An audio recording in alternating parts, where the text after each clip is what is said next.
Bismillahirrahmanirrahim. Assalamualaikum warahmatullahi wabarakatuh. Selamat pagi, salam sejahtera bagi kita semuanya. Yang saya hormati Pak Menko, para Menteri, Direktur Utama,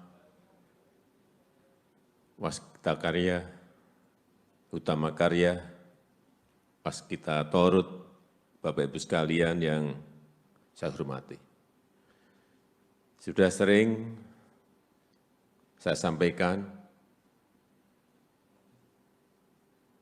betapa pentingnya yang namanya infrastruktur.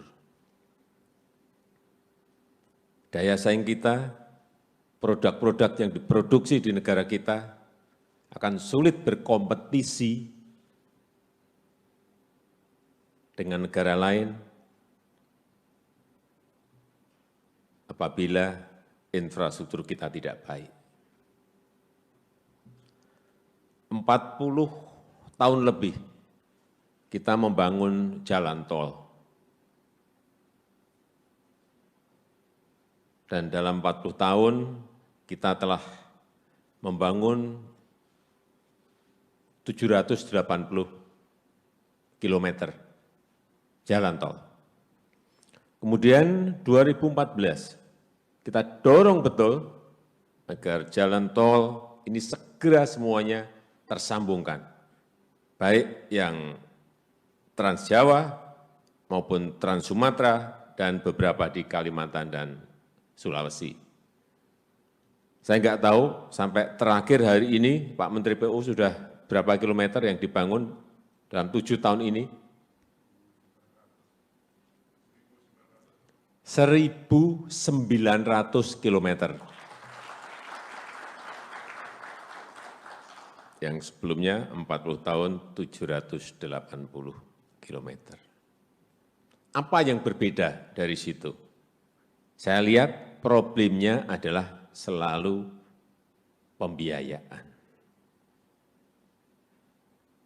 Tidak mencari alternatif pembiayaan.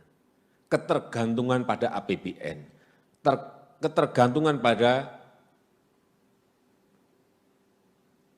keuangan yang dimiliki oleh BUMN kita, atau diserahkan kepada swasta, yang juga ternyata dalam sekian tahun juga tidak berjalan dengan baik.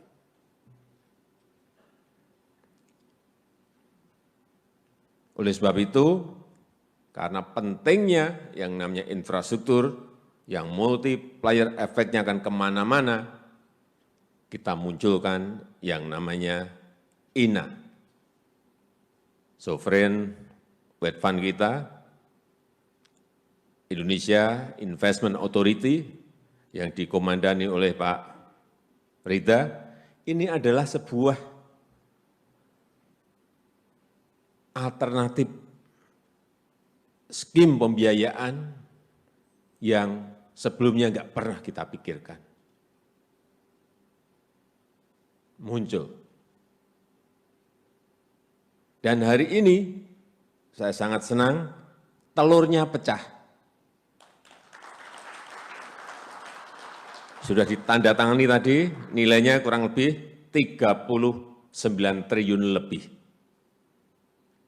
Ini akan memberikan efek kepercayaan, trust dari domestik maupun dari internasional terhadap cara-cara pengelolaan keuangan kita, manajemen yang kita harapkan nanti governance yang ada di INA, tata kelola yang ada di INA betul-betul memang bisa menumbuhkan sebuah trust kepercayaan dari internasional maupun domestik.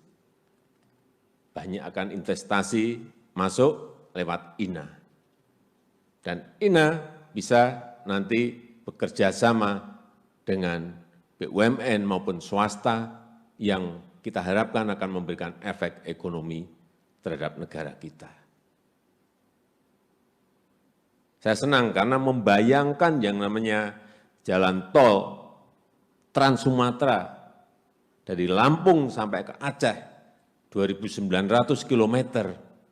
Kalau ngitung-hitung biayanya per kilometer 90 sampai 110 miliar per kilonya, kebutuhan anggarannya berapa? Gede sekali. Dan saya senang, hitung-hitungan terakhir yang Bakoni sampai Terbanggi Besar sampai ke Kayu Agung, IRR-nya sudah, IRR-nya, internal rate of return-nya sudah mencapai mungkin berapa? 9 sampai 10. Betul Pak Rita? 9 sampai 10. Dan yang di Jawa, kalau di Jawa biasanya sudah 12, 13 sudah pasti dapat. Kombinasi ini antara yang Trans Jawa digabungkan dengan Trans Sumatera sehingga bisa diterima secara bisnis oleh INA. Inilah saya kira skim model pembiayaan yang akan terus kita kembangkan dan kepercayaan itu akan muncul setelah telur ini pecah. Insya Allah akan semakin besar investor-investor yang akan masuk ke Indonesia lewat INA, bukan hanya jalan tol, tetapi untuk proyek-proyek besar yang memberikan efek ekonomi terhadap negara kita. Sekali lagi saya menyampaikan selamat kepada INA, Indonesia Investment Authority, Utama Karya, Waskita Karya, Waskita Torut, yang semuanya sudah saling percaya dan kita harapkan nanti pembangunan tol di ruas-ruas yang lain bisa lebih dipercepat. Terima kasih. Wassalamualaikum warahmatullahi wabarakatuh.